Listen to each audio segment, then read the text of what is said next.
Hi there guys, introducing another amazing Indian restaurant, but this time it's outside of Leeds, around 40-minute to 45-minute drive from Leeds city centre.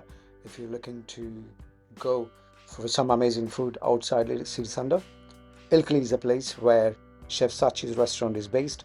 He serves some amazing Indian food that is too authentic.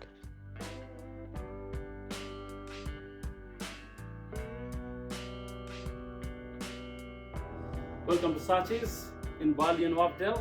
So I'm Sachi and you are at Sachi's restaurant now. So Chef Sachi just moved the restaurant from Ilkley city centre to the new place in Burley area in Ilkley.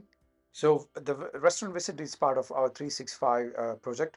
3 spices, 6 ingredients, and cooked in 5 minutes. So Chef Sachi will be doing one of his signature dish, and we're getting a nice mango mojito recipe from Mr. Robert. Most popular mocktail that we do is the mango mojito. I've got sugar syrup, I've got lime juice, bit of lemon, healthy amount of fresh mango pulp. Cocktail glass, and there you go. For our fellow followers, there's a competition running, so you will get a £100 gift voucher from Chef Sachi to dine at Sachi's restaurant. So hurry up! How you can win is like, comment, share this post, and in the comment you tag 2 people or 2 friends you want to bring along when you dine at Chef Sachi's.